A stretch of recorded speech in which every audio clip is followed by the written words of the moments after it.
Hello there, ladies and gentlemen. This is Boisterous, come to you with some Silver League sexiness out of the Heart of the Swarm ladder. Spawning down here in the bottom left-hand corner, we do have Dwarfspider as the red Protoss, and up here in the top right-hand corner, we do have his opponent, Jigadao as the blue Terran.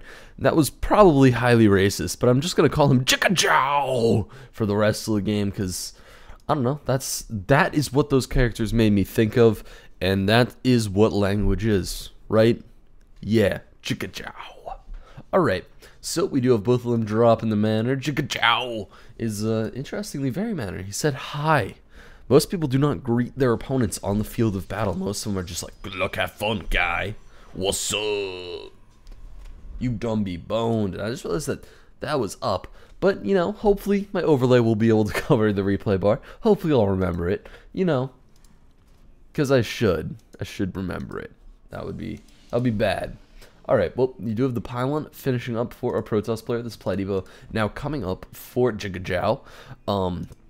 And, you know, Dwarfspider just chrono boosting out quite a few probes. He spends both of his early chrono boosts on it, so there is not going to be a whole ton of aggressive play coming out from him.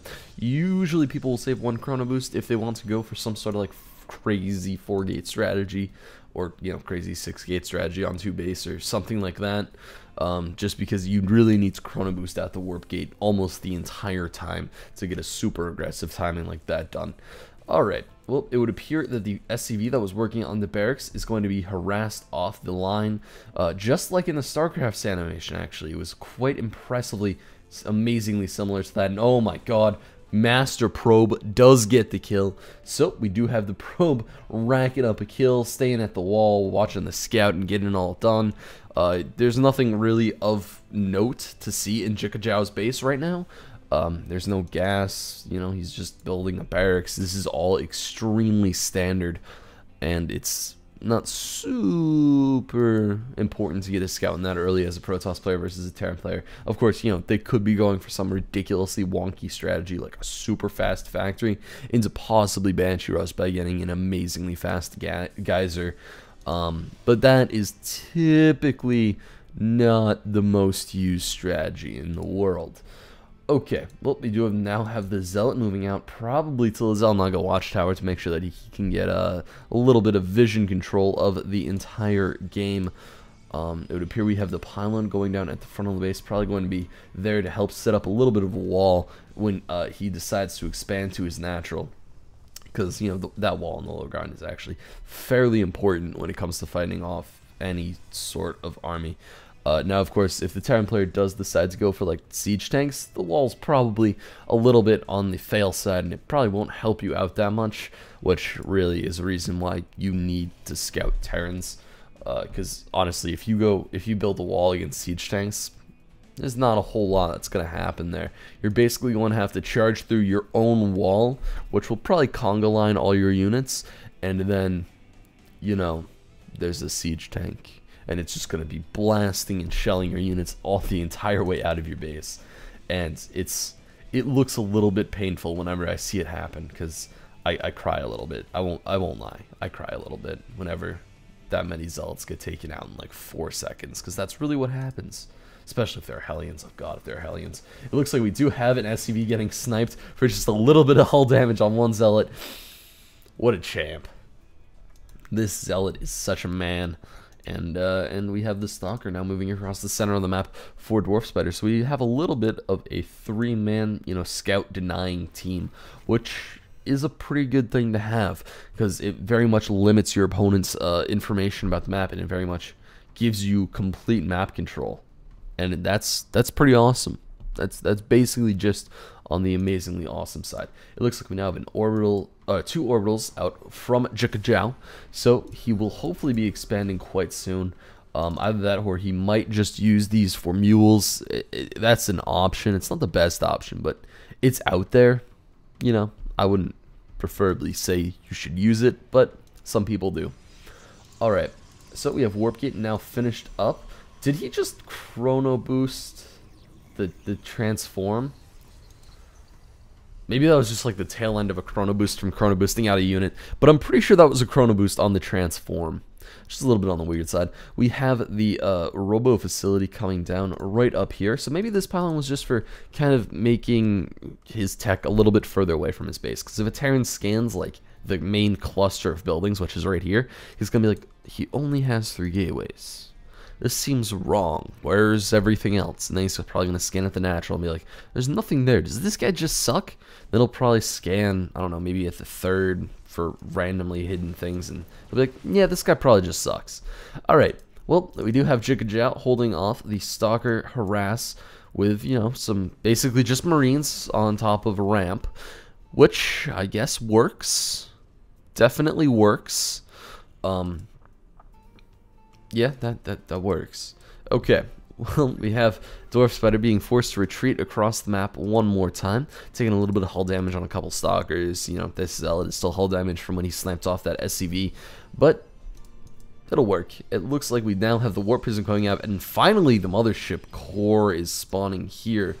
Usually people get the Mothership Core far earlier.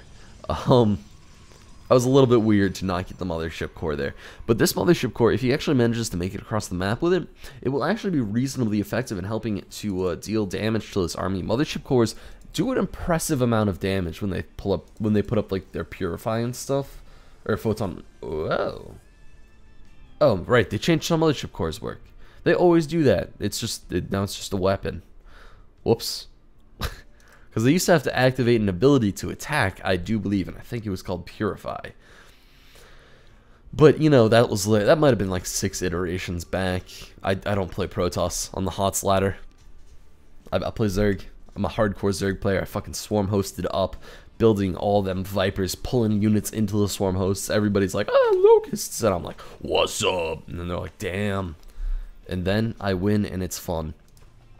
So we have the Warp Prism now moving out across the center of the map. So we might see a pickup from these units into an actual harass, which is quite fun. I love Warp Prism harasses. The only thing that I really love more than Warp Prism harass is Colossi drop Warp Prism and harass, because that's just, it's absolutely sick.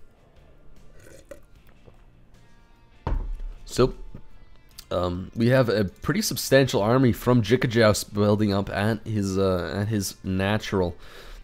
He has a bunker there, but he doesn't actually have any units in it, because, I mean, come on, YOLO, right, guys? Yeah, YOLO. Alright, so, God, I hate that word. I don't know why I say it so much. Well, we have the Warp Prism loading up with Stalkers. It'll be flying into the main base. We are going to see a little bit of harassment damage taking place here. The starport is finally coming up for Jikaja. This is actually quite a late starport. There's going to be no medevacs out on the field for a substantial amount of time, probably at least another minute. So, you know, Dwarfspider could actually do a reasonable amount of damage with his harass just because of, oh, actually he's going with a 3 supply depot wall, which is quite smart because it means that when, you know, you don't need the wall part of the wall, you can just not have it. And it's great. And it would appear that the main Marine and Marauder force from the Blue Terran is going to be moving out across the center of the map, and this is quite a big force. It's a little bit on the scary side. The Warp Prism Harass is going to be heading in there. He's probably going to be hoping that it forces the Terran to pull back just a little bit, because he's in a little bit of an awkward spot if it doesn't.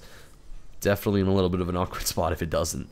It would appear the Blue Terran has, you know, kind of stopped his micro a little bit because he needs to deal with this harass. However, with 3 Marauders, that the Zealots aren't going to do a thing, or the Stalkers are not going to do a thing.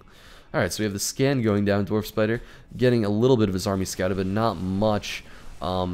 It would appear that the photon overcharge from this Nexus is going to be able to do quite a significant amount of damage. It's, you know, 20 every 1.25, which is, yeah, that's a lot of damage. And then we have the Zealot warp in on a little bit of an awkward spot. He was probably hoping to get kind of the reach around move to kind of stick him into the photon overcharge of the Nexus. And this photon overcharge is actually absolutely just wrecking this army. I don't know if he knows that it has kind of an absurd range. So we now have the Mothership Corps moving in to attack this army, and there we go, an extremely good battle for Dwarfspider. I'm amazed I mean, he didn't really lose anything except for just a couple units, which are fairly easy to replace. He didn't lose his robotics facility. He didn't lose his robotics bay. He didn't lose his nexus. He was perfectly fine. That was a very interesting engagement choice by Jikajiao. Usually people will wait for the photon overcharge to fall off of the main nexus because that thing absolutely wrecks you.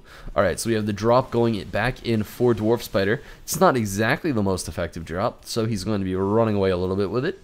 And just retreating to the top right of the map. He's going to sit that warp prism there for just a little bit. It would appear that Dwarfspider also has a warp prism down south of the natural with 3 zealots in it. And there's an observer that just does not want to move out over to where this is. We have a lot of marauders coming out from Jikajiao now, like an absolute shit ton of marauders. Just look at the amount of marauders to the amount of marines. That's a ridiculous. Oh, all the marines are up there. Never mind. It's still kind of a ridiculous ratio because you're used to seeing way more marines than marauders, like maybe 3 to 1 marines to marauders, and this is probably 1 to 1. Marines to marauders. We do have the drop going back into the main base, trying to do as much harassment damage as it can, which, you know, isn't going to be a whole heck of a lot because Jikajiao has an actual defensive force just waiting in his main base for these drops to come back, which is quite nice because if you think about it, in a warp prism you have about 6 supply right now because I think the warp prism is 2, and both of the stalkers are 2. In a full one you have 10. So if you just leave 2 marauders and a marine there, which is 5 supply, you're actually being reasonably supply efficient in defending that harass, because that's all you really need ever at all. It would appear that the War Prism is going to be flying into the natural. It'll be able to do a little bit of harassment damage here, just because it's loaded up with Zealots instead of Stalkers, and Zealots are, of course, slightly better versus the Marauder than their Stalkery buddies. As we can see here, they're taking a lot less damage. It would appear the SCV pull off because, you know, he knows he can't deal with that with the Marauder. He kind of needs a Hellion in this situation, just because Hellions are so much better at it, or just a bigger force of Marauders and Marines will do the job. He's going to lose all 3 of the Marines right here, which is a little bit on the bad side. He's even going to lose a Marauder, so those Zealots were amazingly effective. However, we do have the main base under attack from Jikajiao to Dwarfspider. It would appear that with this Colossus here, he's going to be able to do a reasonable amount of damage to the army. He also has the Photon Overcharge on the Nexus. However, he just didn't have enough units to hold this army off. And this is a big army moving up into the main base. I'm not sure how well this is actually going to turn out for Dwarfspider. In the main base, we do have Dwarfspider's harassment finally getting finished off. Oh, actually, there is a Warp Prism here, so he could warp in some units, but he's spending all of his time fighting off these units in the main base, and I don't know, Dwarfspider's in not the best situation at this point. I mean, that was pretty nice just because he got the Dark Templar out, and even with the scan, there just wasn't enough units in the army to hold that off. He scanned somewhere, but I didn't see where. So, you know, YOLO, screw it. Okay. So we do have the main army from Jikajiao now moving across the center of the map yet again. This is a big train of reinforcements, and they just keep coming. So we are going to see Dwarfspider kind of entering into an awkward stage of the game. You know, especially because I would not be surprised to see another scan come down. Does he have another scan? Oh my god, I don't think Jikajiao, he does not have another scan. Oh god. He is about to have another scan. However, currently, you know, these are just free pickings. At least for another couple seconds, and honestly, if you can snipe off like 1 or 2 Marauders, or maybe even a couple Marines with your Dark Templar, it's cost efficient. I mean, that is a unit that it is extremely easy to kind of build up to the point of cost efficiency with. It would appear the medevacs lift up, and they are going to be flying into the main base with all of their units. Oh, are they actually flying into the main base? Because that's going to be a little bit of an issue, because there are some very awkward choke points here for Dwarfspider, and it looks like they are. There is quite a few photon cannons here, though, so we are going to see, hopefully one of the medevacs gets sniped with some units still inside, but no, not at all. It would appear that the scan does finally go down. There are charge lots here. There are more charge lots warping in, so we are going to see this army get surrounded by charge lots and get absolutely crushed. And you know, Jikajiao is getting actually kind of wrecked by this Dark Templar harass from Dwarfspider. And oh my god, Dwarfspider wins the game. Yeah, just by the way, there's 2 Dark Templars. There's one with 18 kills and one with 2 kills. I kind of didn't pay attention to them because I was more focused on the battle, you know. But yeah, they were absolutely wrecking the economy of Jikajau, kind of stopping any sort of reinforcements from making their way across the map. It was very, very well played by Dwarfspider. I would like to thank you for sending in this game. And also, if you guys would like to send in your games to get commentated, you can send them on into boisteroussc2@gmail.com. And if you would like to watch any other games I've commentated, you can head over to youtube.com/user/boisteroussc2. I'd like to thank you all for watching, and this is Boisterous, signing out.